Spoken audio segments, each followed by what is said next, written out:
Um escritor de longo curso, com uma vastíssima obra, mas ainda com fôlego de trazer novas histórias e sempre surpreender pela capacidade de inovação da sua prosa. Menalton Braff acaba de lançar Além do Rio dos Sinos, que é um romance que se passa numa região que ele frequentou na infância e que retomou agora com uma força, uma carga muito grande. O romance ganhou o prêmio Machado de Assis da Biblioteca Nacional e com méritos. É um romance tenso, denso e de uma leitura agradabilíssima. E é sobre isso que a gente conversa agora no Leituras. Renaldo, mais um romance, né? Um novo livro, Além do Rio dos Sinos, mas é um livro que você, de certa forma, retoma a temática campesina do Rio Grande do Sul, daquela comunidade ali ali ainda não chega a ser a Serra Gaúcha, mas está ali naquelas Isso. proximidades, né? Quer dizer, como é esse ambiente, como é voltar a este ambiente campesino gauchesco? Olha, Maurício, sempre que se lê alguma coisa do Rio Grande do Sul, que se pensa no Érico Veríssimo, por exemplo, a ideia, aquela ideia assim, meio heróica, um negócio cheio de Capitão Rodrigo, né? Aquelas campinas, aquela fartura. E eu, na realidade, ou a minha família, se origina de uma região muito pobre, que é essa região que você falou, ali, subindo para São Francisco de Paula, de Santo Antônio, aquele pedaço do Rio Grande do Sul.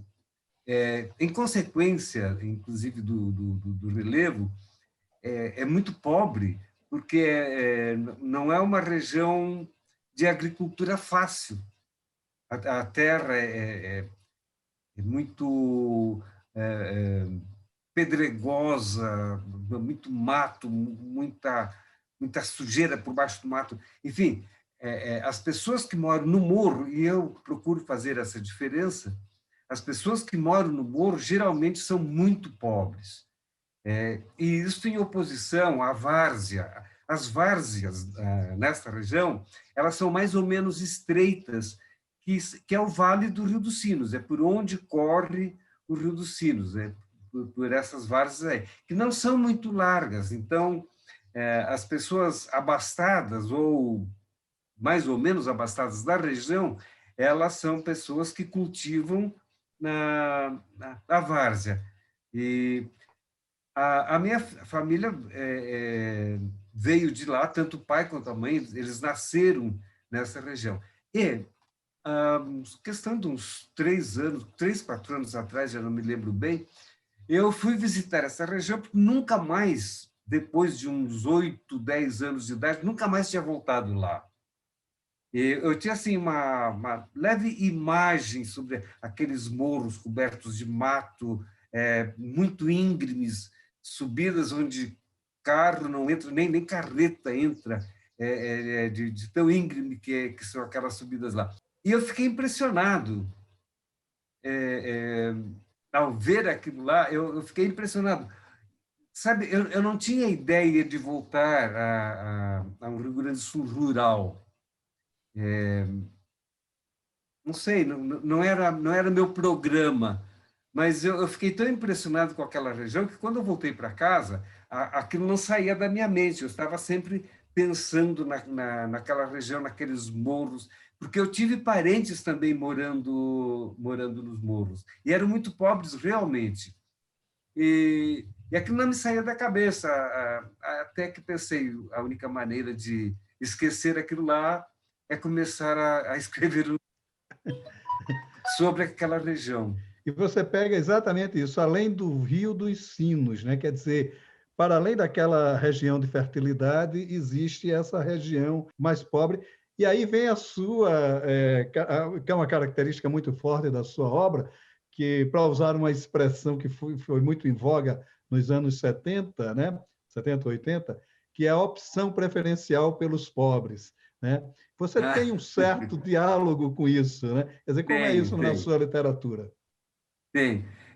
Bom, sabe, eu fui criado numa família religiosa em que o cristianismo era um cristianismo, aquele cristianismo do homem que pergunta se ele vai ser salvo, tal, você vai dar tudo que tem aos pobres e segue-me. É mais ou menos por aí. Esse pensamento a a defesa do pobre, a defesa do mais fraco, no geral é esse o pensamento, a defesa do mais fraco. E isso é uma coisa que me acompanha desde a infância, e não dá para me livrar disso. É sempre a ideia de que eu posso fazer algo por alguém, mas eu vou fazer por quem está realmente necessitado. E é assim que surgiu essa opção pelos pobres, né? É, mas nem sempre. Às vezes, por exemplo, a Muralha de Adriano, por exemplo, é, não tem nada de gente pobre, né? Então, Mas a Muralha de Adriano ele tem uma característica que eu acho interessante, que o mais rico da família, né, ele acaba, de certa forma, tendo um pouco do anti-herói, né? O mais desprendido, né, da fortuna da família é que na verdade, carrega toda a sua carga de caráter, né? Quer dizer, também há uma certa, também, digamos assim, uma certa dicotomia entre os dois aí, né? certo. Aí eu quis registrar isto, falando do intelectual, aquele Exato. que não optou pela riqueza material, mas pela riqueza intelectual. Então, que é o Mateus, né? Mas olha, você se lembrar disso é fabuloso. Não, mas agora esse novo romance, O Além do Rio dos Sinos, ele também tem uma característica que você faz esse contraponto entre a várzea, né? Embora o livro ele venha desde a Segunda Guerra até os anos 60, mais ou menos, né? Uhum. O tempo da ficção, me parece que as características dos protagonistas elas se mantêm ainda, né? Quer dizer, o povo da várzea, ele, de certa forma, mantendo os conceitos da ambição em contraposição à luta cotidiana do pessoal das serras, né? Dos morros, né? Quer dizer, como é também isso neste novo romance? Bom, uma coisa que eu percebi é que é, é, por causa do isolamento relativo em que essas pessoas vivem naquela região, eles são muito conservadores. Então, aquilo que os avós faziam, eles continuam fazendo. É uma região onde não entra televisão, o contato deles com o mundo é muito pobre. E isso tende a conservar, inclusive a linguagem, a linguagem deles eles não conhecem gíria, eles não conhecem a linguagem urbana, né? Eles se mantêm. Isso foi uma coisa assim que não digo que tenha me escandalizado, mas me chamou a atenção. E aí eu me lembrei disso, que uma comunidade que se isola é muito mais conservadora. Eu me lembrei do fato de um quilombo em que, em pleno século XX, já nos alvores do século XXI, eles mantinham os mesmos costumes, os mesmos hábitos dos seus ancestrais. E lá perto de São Paulo, na região, não sei se São Roque, por Itapecerica da Serra, por aquela região lá, foi descoberta uma comunidade de pessoas que ainda falavam a língua do Camões. Viveram séculos isolados e mantiveram a língua que eles trouxeram de Portugal. Então, porque a troca é que dinamiza as coisas, né? Então, quando não há troca, a tendência é a conservação. E isso foi o que eu percebi lá no Além do Rio dos Sim. Sinos. Você traz para esse romance A Florinda, que é que vem de uma certa tradição da literatura, do cânone da literatura brasileira, de grandes personagens femininas e que domam o próprio destino. Isso está aí desde Iracema, de José de Alencar, passando por Maria Moura, de Adorim, né? Quer dizer, essas mulheres muito fortes, muito determinadas, que rompem com tudo para apostar naquilo que ela acredita. E o curioso é que a grande crença dela se dá na família, né?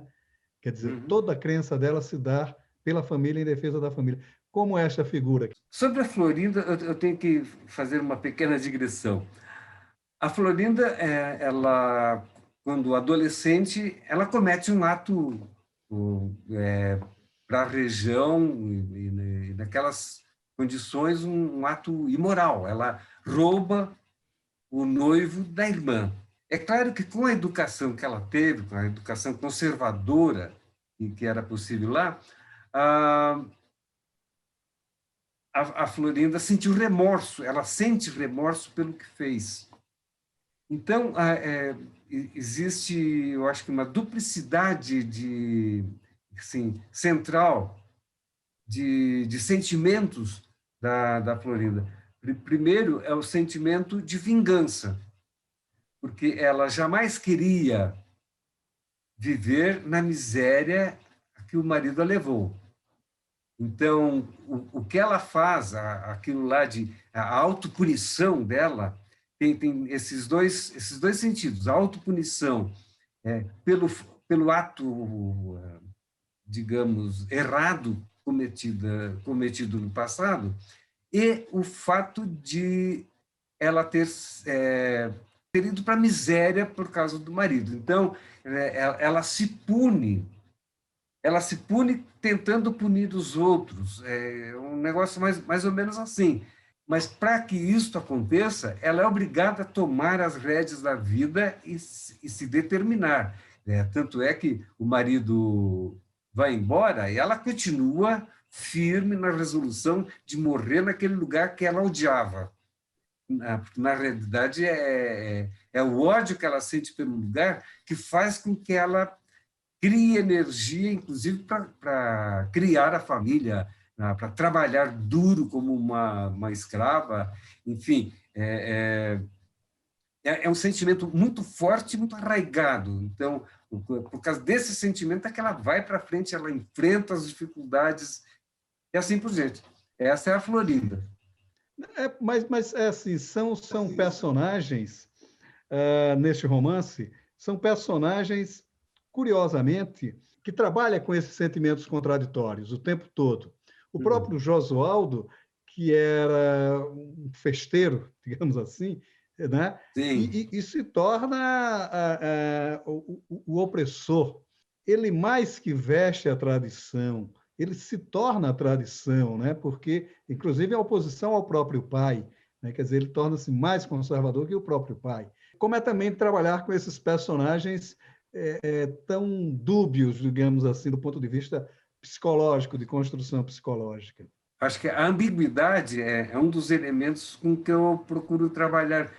Veja, o Nicanor, de repente, ele volta para a antiga noiva, abandona a esposa e os filhos. No início do romance, tudo leva a crer que o Nicanor é o protagonista principal do romance, mas ele não é. Na realidade, eu estou querendo falar dela, só que assim escondendo um pouco, né, para ir revelando devagarinho. Por isso aquela estrutura de dois tempos, né, dois planos temporais, né? Por causa disso. Então, mesmo os planos temporais são ambíguos, são duplos. Eles só lá perto além do meio um pouco, é que os dois planos vão se encontrar. Então, o Josualdo, por exemplo, na realidade, ele sempre foi o que acaba sendo, mas ele, no início, ele engana, ele parece sim, um bom sujeito, festeiro, alegre, amigo, E, na realidade, ele é um conservador. Inclusive, ele é mais intolerante do que o próprio pai, né? Sim, né? Isso é Mas, que é...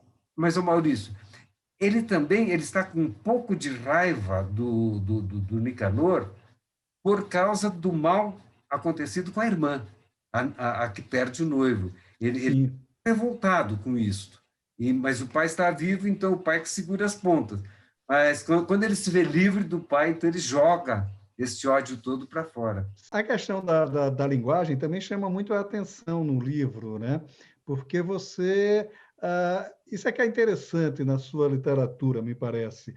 Você falou agora há pouco da Muralha de Adriano, que é uma linguagem mais, digamos, urbana, né? E você trabalha, embora não haja um empobrecimento da linguagem, não é nada disso, não se trabalha com sotaque, digamos, rural, mas há expressões, há visões, né, descritas com uma linguagem que remete também, a partir daí, ao ambiente. Né? Também, isso também é intencional. E como é que foi trabalhar isso? Não, realmente.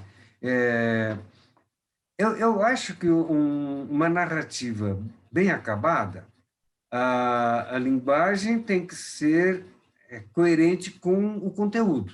Quer dizer, o plano da expressão como resultado do plano do conteúdo. Então, num romance urbano, a linguagem tem que ser urbana para haver essa coerência, né? A coerência da linguagem adequada ao conteúdo, à temática. Então, se o romance é rural, eu procuro, mesmo usando uma linguagem diferente da linguagem urbana, eu procuro não me afastar assim daquilo que vamos chamar de poeticidade. Eu não gosto, sim, de trabalhar uma linguagem seca, direta. Sei, eu gosto de um pouco de lirismo, um pouco de figuras de linguagem, mas que sejam adequadas àquele ambiente. Então, isso é intencional. Eu procuro adequar a linguagem ao tema. Você faz uma, digamos assim, ambientação do romance na sua época a partir de fatos, né? De fatos históricos. A Segunda Guerra Mundial, a morte de Getúlio Vargas, o próprio chegada da civilização, digamos assim, da luz elétrica e outros elementos nessas comunidades, e você vai ponteando com isso. Mas o interessante é que esse ponteio, digamos assim, ele vem com uma certa carga de uma, eu não digo posição política, mas um apontamento político, né? De dizer, olha, apesar de tudo isso, essas comunidades continuaram, de certa forma, esquecidas, ou pelo menos relegadas à pobreza. Né? Quer dizer, também como é que foi trabalhar esse elemento aí civilizatório brasileiro, digamos assim? Eu não sei se você conhece o meu romance Casarão da Rua do Rosário. Não li, não. Ele saiu pela Bertrand, esse romance. E é um romance em que eu também situo na história, digamos, da época da morte do Getúlio, talvez, até 1964, dali para frente. Quer dizer, então, a ditadura militar, ela comparece no romance, não de uma forma panfletária, mas comparece com coisas que eu ouvi, coisas que eu vivi, não querendo ser testemunho da história. Eu não acredito muito nisso, porque cada romance é a visão do seu autor. E, então, a história seria um fragmento para cada romance, né? Mas é claro que aquilo que foi experiencializado pelo autor, aquilo que foi se aninhou na mente do autor, é claro que esse é o material com que eu vou trabalhar. Então, no caso do Além dos Sinos, o que eu quis mostrar foi exatamente isso, que, apesar de todo o tempo passado, aquela região lá continuou num atraso imenso. Quer dizer, em 60 e pouco, é que vai começar a chegar lá a luz elétrica, assim mesmo, só em algumas casas, só das pessoas de mais posses. O resto vai continuar no lampião, na velhinha, naquela escuridão, lá de perto do céu. O livro ganhou o prêmio Machado de Assis da Biblioteca Nacional, né? Como é que foi essa... Você já é premiadíssimo, né? Na sua vasta obra, mas como é que foi a relação com o prêmio Machado de Assis? Olha, eu vou te contar uma coisa. Primeiro, nem fui eu que escrevi, foi a minha mulher que mandou. Ela que preparou toda a documentação, que não é pouca, não foi pouca, ela teve muito trabalho com isso. Ela que teve de entrar com recurso, porque não havia aquela marca d'água que eles exigiam lá na Biblioteca Nacional. Enfim, e ela que acompanhou. Tá, eu fiquei sabendo, ela me disse, olha, vai acontecer, mas eu perdi a data, eu não sabia mais quando é que ia acontecer. Eu estou trabalhando tranquilamente, sem pensar em Machado de Assis, estou pensando num romance que eu estou escrevendo aqui, de repente toca o telefone, perguntou, é o senhor fulano de tal? Eu disse, pois não, aqui é Maria Eduarda, da Fundação Biblioteca Nacional, e eu quero comunicar ao senhor que o senhor ganhou o prêmio Machado de Assis para romance. Eu caí das pernas.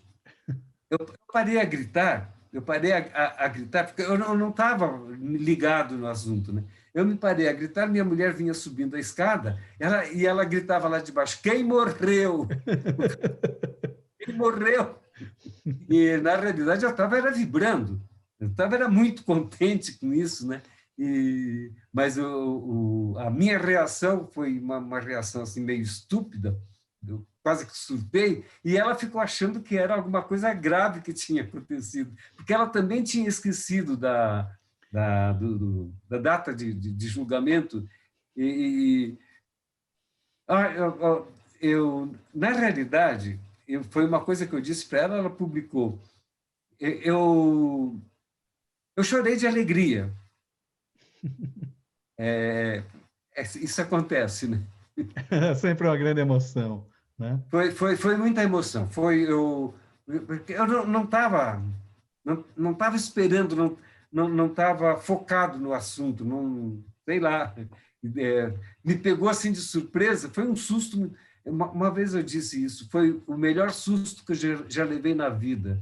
Você já está trabalhando um novo romance? Você vai continuar no ambiente rural? Como é que vai ser esse novo? Não, eu tô trabalhando agora um romance urbano.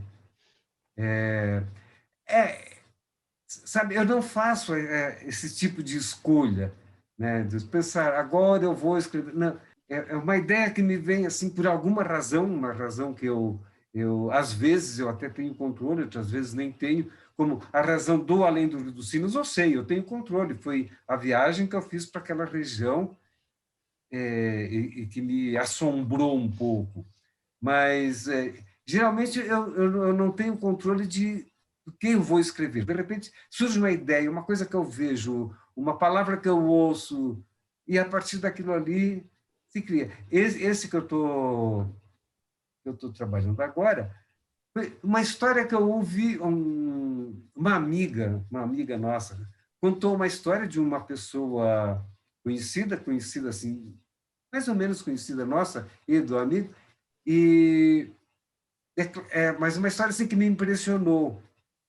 É claro que aí passei alguns dias, que aquela história me vinha à cabeça, eu fui ficcionalizando, transformei tudo, e agora estou trabalhando nesse romance. É urbano, são profissões